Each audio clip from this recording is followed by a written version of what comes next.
Hey guys, I'm on the road, but just want to say that this is episode number 6 on Resonance, podcast by Quetzal y Andrade, and I am definitely trying to maximize time, being that the weekend's going to hit, but I'm not going to be able to focus really on music, and that's okay. This is a good thing, and I'll get to that in a bit. However, just want to say that last night was a great success. For those of you that know, I am a junior high music teacher. That's my day job. That's my bread and butter, but also pride and joy. Last night I had all 6 of my classes perform. Right, 2 periods of percussion, 2 periods of guitar, and 2 periods of band. And I just want to say that I'm super happy and proud of all my students.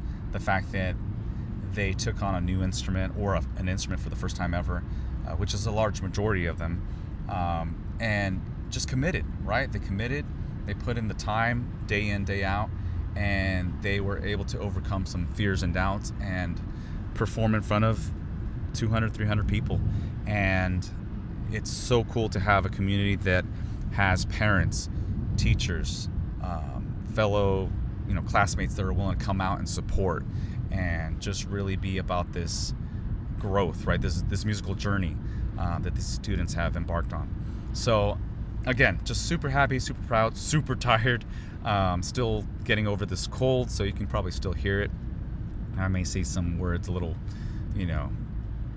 funky, or might end up coughing or something. But yeah, just glad that music is thriving in the community where I work, and the fact that I'm able to upload this podcast for you all to hear, right? And hopefully celebrate young musicians, but also those of us educators and musicians as well that juggle multiple aspects of music, whether it's a professional career, private lessons, performing on stages, just that weekend grind, right? Gigging at a local venue. It's all professional business.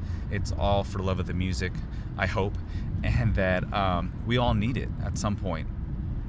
I know that people have been sporting out the whole Spotify rap thing, but again, whether you're about somebody's music or musical interests or not, I think let people thrive, right? Let people listen to what they like, and sure, if we can share some statistics and or music that we enjoy, we might turn somebody on into exploring something new musically, a new artist, a new band, a new instrument, right? Hey, I heard something and I definitely want to explore that, because I never would have known, but somebody shared something and now it is one of the coolest things ever, right? So thank you for pushing music forward in one form or another, on an instrument, on your social media, however you do it. If you're a parent and you are supporting your kids, right, your children in music, thank you for doing that. We need that. The music arts are everything. So I know a little bit of biasness right here for sure. Sorry, definitely biased. Hopefully the wind factor, the road sounds and car being slammed with wind as I'm driving isn't too crazy loud, and you can still make out what it is I'm saying and or enjoying the podcast. I really hope that you're getting something positive out of this. With the whole listening and sharing of music, whether it's new or old for some of us, I want to say that there was a moment where I heard something new on social media. There was a performance, and there was a pianist or a keyboardist that used some sort of Rhodes patch or something or other, but he may have had X amount of effects on it. Some sort of wobble was going on, whether it was tremolo, some chorus and or rotary type of influence or effect. It was such a cool thing because there was some drive to it too. It was a bit gritty, but the band was slamming it, and I was like, oh my gosh, that sound and that energy that the keyboardist alone was projecting or contributing was so cool to me. And I was like, well, I have a bass, and you're kind of limited in that aspect, but I would like to create a patch that sounds similar.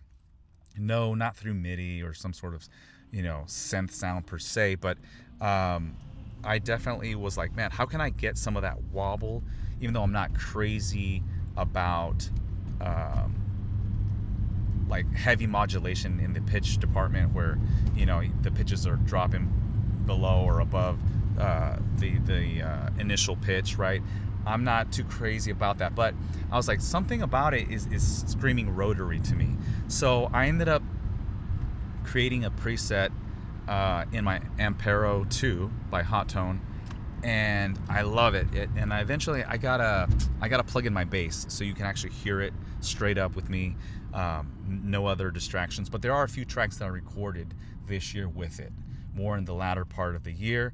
But definitely want to just say that if you hear something, you can be inspired to pick up your instrument and go ahead and take a stab at it. You can go ahead and try to emulate either the vibe, the actual sonic presentation that other instrument is exuding, but maybe it doesn't come out like it, and that's okay. If there is still a general consensus that, hey, this is providing me energy like that of another instrument that I enjoy or that I've heard, then that's a win. And so for me, I know it doesn't sound anything like Rhodes and or specifically that pianist or keyboardist performance that I heard, but that was definitely the fire that I needed to create this patch and to explore this rotary preset, right? Where there's like some sort of drive block. There's obviously the rotary block, and I want to say there's a hint of chorus in there and reverb. So that being said, I just got to play it for you at some point. And if some of you have heard my music, you know which tracks I'm talking about. Off the top of my head, I'm drawing a blank, but I will definitely get those specifics out soon, and also sample the actual preset, alone with the bass in one of the next podcasts, or episodes. Again, be influenced, be inspired by new instruments, new sounds, new groups, or another instrument, right? And then just explore what you can with the tools that you do have in front of you. Obviously, effects pedals do help. What's another thing? I do have a lo-fi preset now that I'm thinking like gritty and dirt and drive that I created on my Zoom 60B. And again, whether you're someone that wants to explore like heavy lo-fi music and or heavier gear that's maybe all the more I guess powerful or specific, like the Generation Lost by Chase Bliss. I do not have that pedal. I would love to get my hands on one and experiment with that, but I have my Zoom 60B, and there's definitely this vinyl lo-fi delay and or whatever it is patch or patches that I messed with to create this lo-fi thing. And I want to say it might be one of two tracks that I recorded this year. One of them for sure that I know for a fact is Genesis off the Earth Things album. I want to say that's album number 10. Is it 10? No, I'm a liar. Album 11 of this year. So Earth Things, album 11, Genesis. It's the first track on that album, and it starts off with little bass thing with that lo-fi preset that I created in the Zoom 60B. And again, everybody has their taste. Hopefully, if you hear it, you're like, that's not accurate. I don't like that. That's not enough, perhaps. It is what it is. I hope that you're able to give it a listen and maybe give me some feedback, how you feel that preset either was perfect, subpar, or maybe too much. You know what? I'm not into that lo-fi. You know what? It would have sounded better without any sort of, grit and little cracks and whatnot in the presentation of that opening bass part. I'm very curious because I feel like the cleaner we have tried to make, or artists have tried to make music, we keep going back to trying to make things sound more organic. And I'm for it in this day and age where AI is being questioned, right? We're a little excited yet unsure about where this is going. At least I am, right? I have not dabbled with AI in any sort of music creation on my end. However, I know that great products can be made. Not questioning or bringing into discussion whether or not that's morally sound or there's integrity in question, but I think that efforts to produce music that is organic and or human made. I know that sounds a little, a little barbaric perhaps, or just weird, but human made music can definitely be something that humans can appreciate. And I think in taking into consideration last night's performance, my music students being young musicians, young humans that are growing, right? And they're not perfect. They are not, 100% mechanical and can provide a 100% precise performance. They did great, but definitely there's room for improvement, much improvement. However, everybody in the room, I'm sure, was not saying or thinking, oh man, AI could do better. I'd rather hear an AI performance. I'd rather hear a synthetic, non-human made product for the sake of saying, hey, this was perfect. No. I think everybody there was about the people, first of all. We're here to support students. We're here to support young minds, young musicians, and to say, hey, it's okay to have room to grow. It's okay to perform and make some mistakes and know that, guess what? You shouldn't stop just because of small failures here and there. It's okay to make attempts and not hit the mark exactly where you want them to be, right?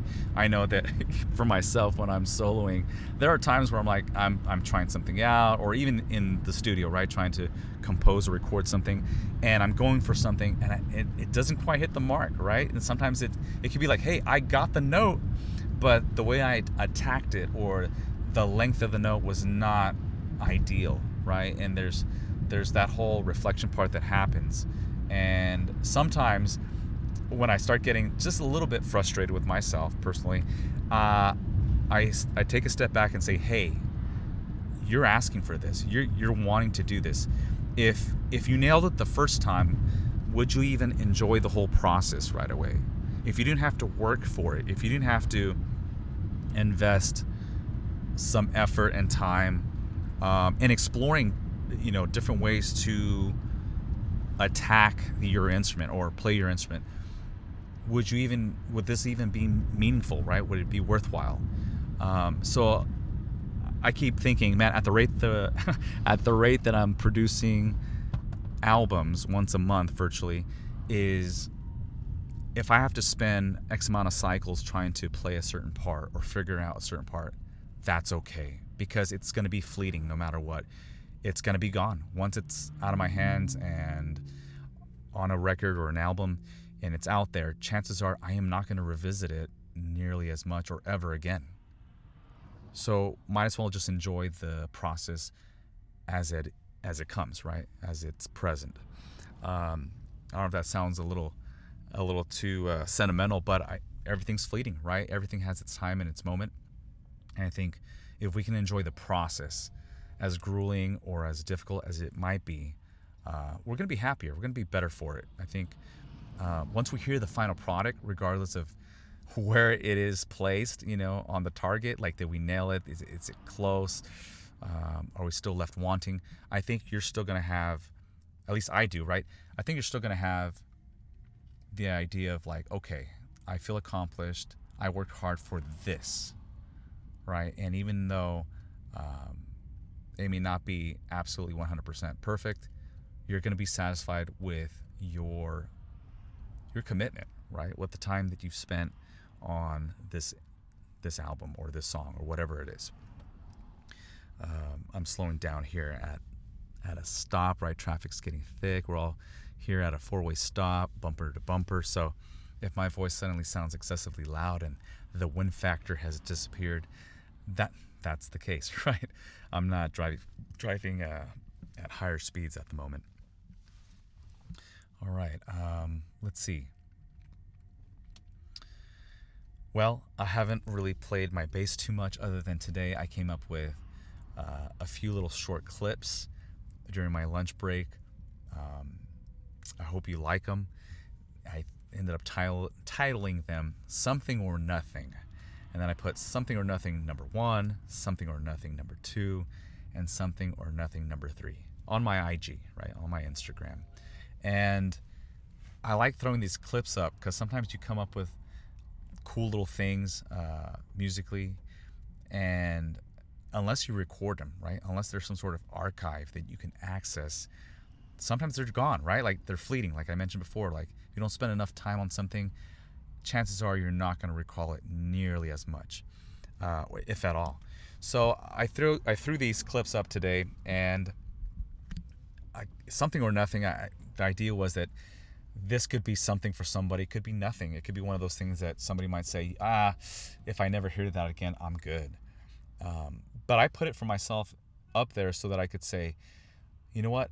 I would like to revisit this clip or this musical idea and go ahead and try to record a full song, right? Record something for an album using this idea that I started. And yes, it's maybe in its infantile stages. It's very skeletal. It's very transparent and maybe not clean, right? I think sometimes we don't do something clean enough, and we're like, well, if it's not clean, it's trash. We're tossing it, right? And I kind of have been doing this more often, where the thing can be just dirty, right? The musical idea, and I'm playing in it, but I'll record it anyway and just save it on my phone and just put it in a certain file or folder, right, where I can later access it and then say, hey, yeah, you know what, let me clean that idea up. Let's go ahead and revisit that. And I'm finding myself doing that all the more now that this whole like year has pretty much passed and the 13 albums are out. I want to say I've been doing this maybe the last 2 or 3 months, because I've realized that I'm not finding or having as much time to just sit down, create an actual loop in my looper pedal, and then dump that into my Zoom R4 to go ahead and start adding layers for an actual song or future album. And so I'm hoping that these short little clips that are eating up my phone memory will actually pay off, right? It'll be something that, like, okay, this is a new work ethic, this is a new discipline to go ahead and utilize my phone to not just doom scroll and look at cool gear that I can't afford or don't really need type of thing. And that way I can use my phone for more of a personal, musically enhancing compositional tool, right? I don't know if some of you do that at all, or maybe you guys use the voice memo type thing. I actually like the video aspect of it, simply because I can kind of see where my hands are on the bass and maybe the idea shape-wise that I'm presenting right in front of the camera. Even if it's more about listening and knowing what pitches to hit or what chord quality, etc., what melodic movement's going on, I think it's a nice way to see just the instrument and where my hands are at, kind of like a visual presentation of where my mind is at as well. And I think what's cool too, and maybe it's just a me thing, is seeing my facial expressions. I think perception can be everything, right? It could be a cool idea to somebody else, and then if you were to see my face half the time, I'm cringing or making some weird facial gestures, almost like in disapproval, right? Or struggling, right, to bring out the idea clearly enough, right? Or to recall it. Sometimes it's not a matter of like actual ability, right, or kinesthetic skill. It's more of like, okay, what comes after this part? Where did I go next? And I think there's beauty in growth, right? Knowing that, no, I didn't know this, or I didn't know how to play this as well as I have finally been able to play it by the time it gets to an album. And so I'm trying to just enjoy the process, enjoy creativity. And in fact, this is something that I guess I'll bring up. I don't believe I brought this up to you guys in the last podcast, but I really try encouraging my kids. I want to say students, but yes, students too. I really try encouraging my kids, my personal kids, right? My family, my young ones, that creativity is something that they should always explore and do no matter what. That they're gonna be proud. They should be proud of themselves regardless of what that creativity looks like. Whether anybody likes it or not, they should be happy that they are being creative, that they're exercising their hands, their minds, and their voices, right? They're expressing themselves and taking risks to discover potential and then ultimately just be like, hey, this is a process that's worth experiencing, even if the product is something that they're not 100% happy with. And I think that's what I've been living by and trying to exercise and promote with my music and or teaching as a parent. I definitely want creativity to be something that everyone experiments with, enjoys, and feels good, right? Does not feel insecure about doing. And so my kids, they like playing with Legos, and again, they'll go in spurts of really going Lego crazy, and other times there's a drought, there's no heavy emphasis on Legos. But they've recently been about Legos again, and I ended up playing the new album, right, the 13th album, while they were playing with their Legos in the background. And my kids, were having a good time, they're vibing, they're bobbing their heads and playing with Legos. So that kind of affirmation, for one, was great to see and to witness, right? To hear them laughing, playing, the Legos rustling in the background while the music's playing. But my oldest, my 9-year-old Mateo, he ended up saying, I like hearing your music and playing with Legos at the same time. And I go, you know what? Creativity is awesome. This music exists because I was willing to be creative, and more importantly, I want you to enjoy being creative. Whether the music is playing in the background or not, the fact that you're using your mind and you're taking risks and you are building something, and maybe you don't even know what the end product's gonna look like or supposed to look like. You are building, you are brave, you're taking risks, and you're having fun being you. You're having a good time being transparent and being yourself, and not trying to present something that has already been created, and perhaps by somebody else, another image, right? A facade that is not truly your own.